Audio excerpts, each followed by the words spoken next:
It feels like my whole professional running career has been leading up to this moment. This year, on the 27th of April, I will be running in the elite field of the London Marathon.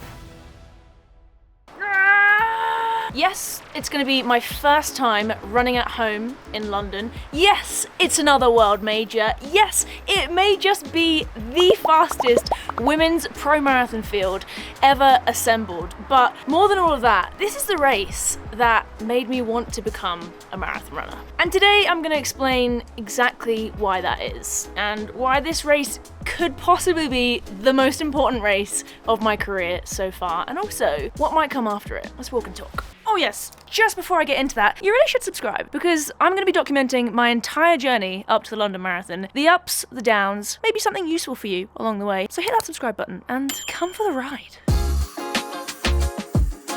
I'm back in Flagstaff, Arizona at the moment for altitude training for the London Marathon because we are approximately 14 weeks out at the time of filming. So this is going to be where I spend my training block getting some really good training in at altitude so that I'm ready to go when I dance around those streets of London. This training is going to be a big step up and it is both equal parts terrifying but also exciting. And I'm going to get into that in next week's video when I talk you through how I'm actually going to train for this marathon. But this one is about London and why it is so special. London's special to a lot of us, and I can remember clear as day the first time I even found out about the London Marathon, that it was a thing. It was probably the first time I found out that a marathon was a thing, and I was at school. I was probably in year 8, year 9, around about the same time that I actually started running at my local athletics club. We had an assembly where my PE teacher, Mrs. Goff, I think she was called Miss Hodder back then. She's also called Philippa. She went by Pippa, but that can't be a coincidence. And she came to the stage with her vest with her name on it and a charity that she'd ran for and this medal that she'd won over the weekend running the London Marathon. She talked us through what the event is, you know, how long this race is, how long it took her, how hard it was, but how incredible the atmosphere was. I don't know whether it just sounded like such an amazing achievement, it was running, which I had just gotten into and found really exciting, or whether she really just put across such a compelling case. Whatever it was, I can remember at that moment in time thinking, I've got to do that one day. I'm gonna run that race. That sounds incredible. And what a feat to be able to say that you've done that. And I think I knew back then. I was like, yeah, I'm gonna do that one day. Crap, that was about 16 years ago. Well, that's terrifying. But it's taken me this long for a very good reason, which I'll get into a little later on.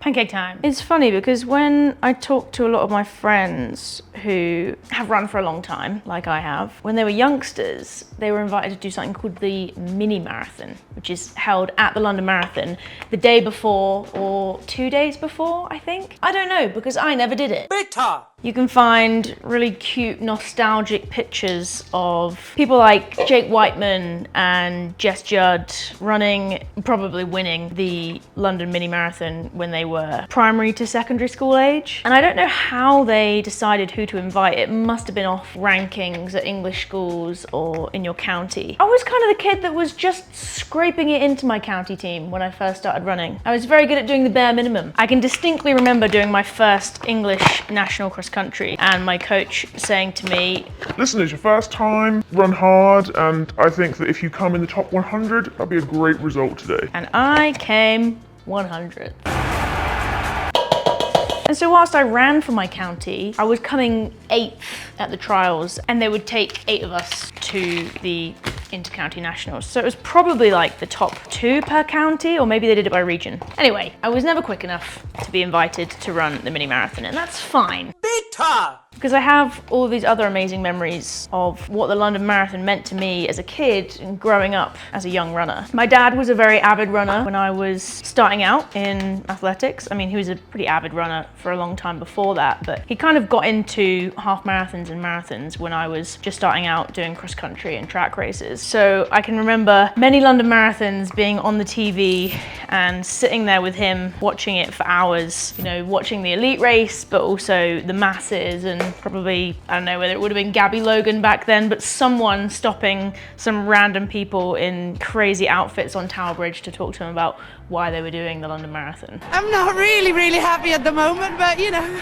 go in for it. Salt! Where do I find salt? And so I think that kind of inspiration that was sowed, if you like, when I was at school started building from watching the event itself on the telly. And I'm pretty sure the first time I actually went to watch it in person was when my dad raced the London Marathon for Bracknell AC back in, I'm gonna say 2012. Yeah, because that was the same year we went to watch the Olympics, duh. I went to watch him with my mum and we scoped out, trying to figure out how to see him as many times as possible, hopping on and off the tube, walking a lot, kind of pushing for space on Tower Bridge, and it was nuts, but so cool.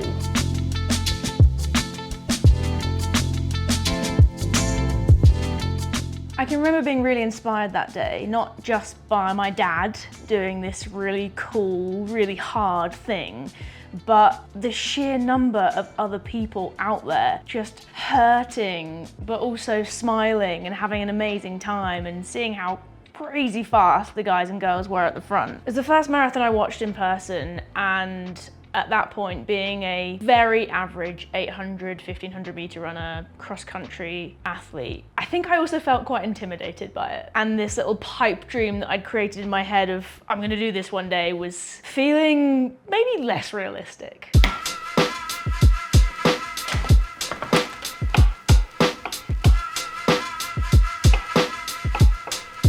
think these are gonna be deep fried pancakes at this rate. Might have put just a little bit too much oil in the pan. A couple years later, I went to watch my dad run the London Marathon again with my stepmom this time, although they didn't run together because there's a bit of a pace difference and my dad's too competitive to not test himself. They were both running for Asthma UK. It was 2014 and I was in my first year at uni, and I actually got the tube into London crazy early in the morning to get myself set up at my watch station, ready to see them come through. And I saw a guy running the London Marathon that year bouncing 2 basketballs as he ran, as if running a marathon isn't a flex enough on its own. And then the following year, I went to go and watch my best friend Emma run her first ever marathon, which was really special because we started running together. We both joined the after school club to try out cross country and then joined Bracknell AC together way back when we both started running. So it was really cool to see her run her first marathon. And I think at that point made me realize that, you know, whilst the distance is intimidating, so many people run a marathon that it is possible. I will do it one day and I will run a marathon. I will run the London Marathon. The only question would be how fast. All right, here goes nothing.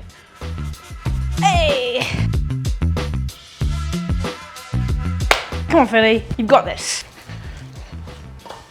Yes! It's a small win. What is that? Listen, I know it looks more like an omelette, but it's going to taste amazing. Okay.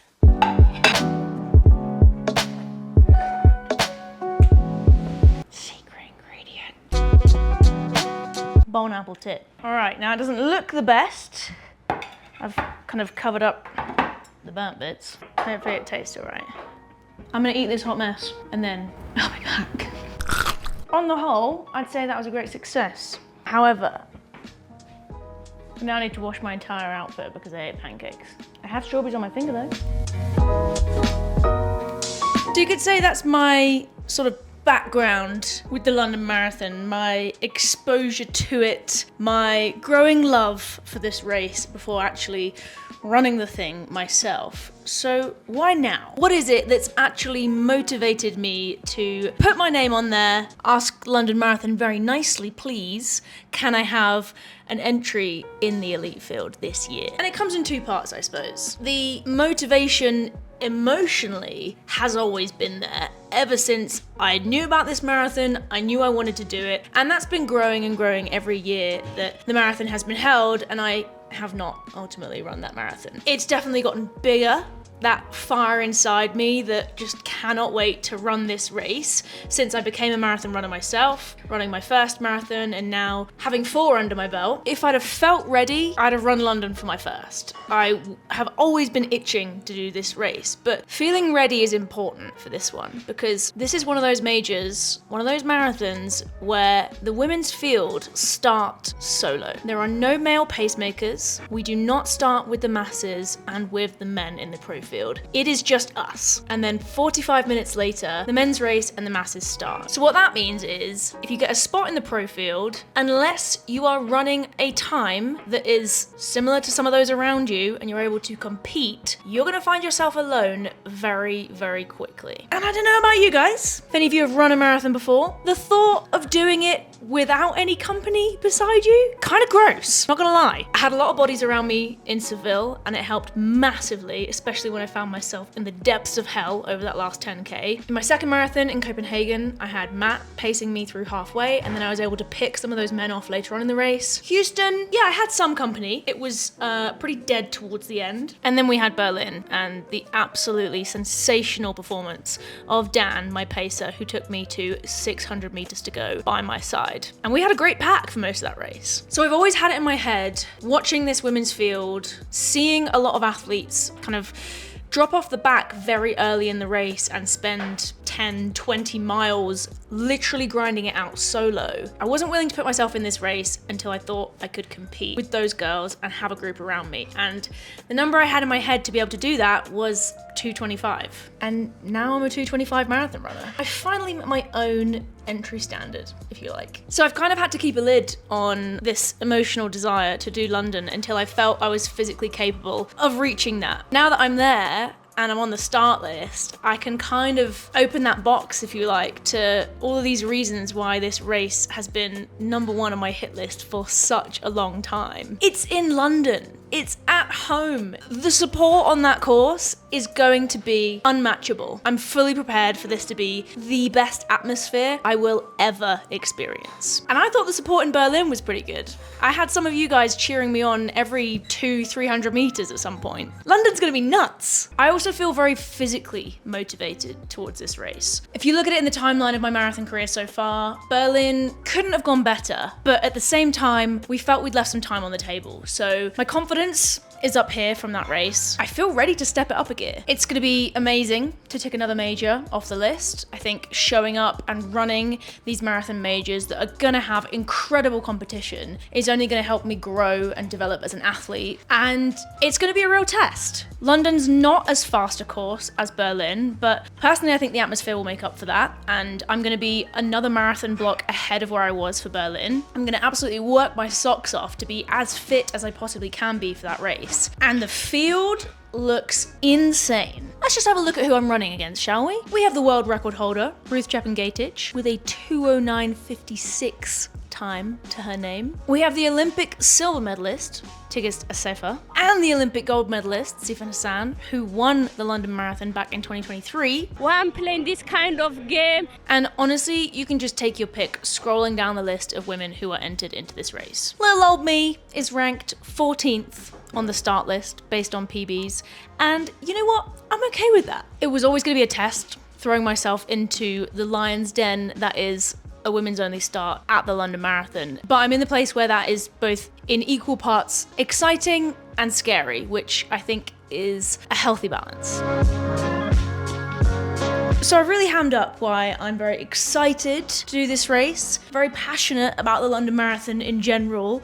It's going to be a physical and emotional roller coaster, but why is it the most important race of my career so far? That's sort of where my goals come in for this race, and whilst we haven't honed in on a specific time yet, because the training hasn't been done, so we don't really know where I'm going to be at, but it's a World Championships year. Later this year, British Athletics will take a team to the World Championships in Tokyo, where there will be, amongst track and field events, the marathon. And the qualifying time this year is 2 hours, 23 minutes, and 30 seconds. So to get on the team, you have to run under that time and be within the top 2 in the country. London's not the trial. There is no trial this year, but that's probably where the selection's going to lie. They've also said that if a third person hasn't run sub 2:23:30, they'll consider taking that person if they have enough ranking points, provided they've run sub 2:24, which is only 30 seconds slower, but 30 seconds is 30 seconds. I would absolutely love to make that team and to put on an absolute showing that shows that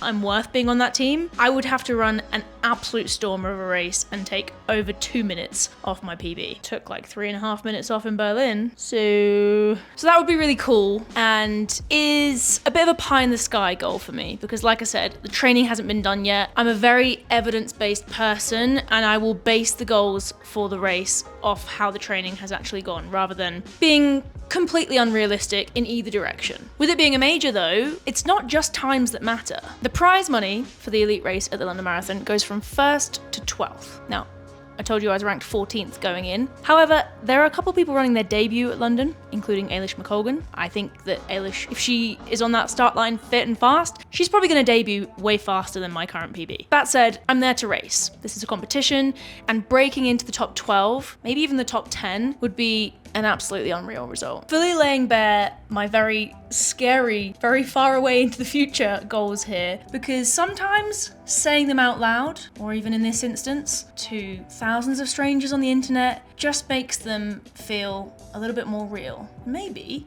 a little bit more achievable as well. The rest of 2025 is quite up in the air because it sort of has to depend on how London goes. If I get that result that I want, I smash the time out of the park, I'm in the top 2 Brits, I'm probably going to the World Championships in Tokyo, which means my next marathon will be in September. If that doesn't happen, more likely than not, I will find another marathon to run later this year. It's kind of weird not knowing what I'm going to be doing after April, but at the same time, I'm quite excited to put all my eggs in this basket, and I know that whatever the outcome on the day, it's going to be an amazing experience. I'm going to learn something from it. I'll either be springboarded into something even more exciting, running for my country and going to my first World Championships, or I'll be rocking and rolling again and hopefully finding something equally as exciting. I hear the Berlin Marathon is in September. That's another good option. And zooming out, the bigger picture here is always going to be the Olympics. That's 3 years away, but everything filters down. So hitting London this year, aiming to get to the World Championships. If I make it, then competing at the World Championships is gaining that experience in major marathons, in championship marathons, that's going to stand me in the best stead to make that team in 2028. And I have a funny feeling that the journey to get there, both to London this year and to LA in 2028, is going to be a fun one. So you know what? You need to hit that subscribe button. Make sure that your notifications are turned on so that YouTube sends you a nice little message to say, hey, your favorite YouTuber Phily has just released a video. And I would love it if you were here for this journey, supporting me to the London Marathon and beyond. Next week's video is going to be diving into how I'm going to be training for this marathon, so keep your eyes peeled for that. And in the meantime, as always, love the grind.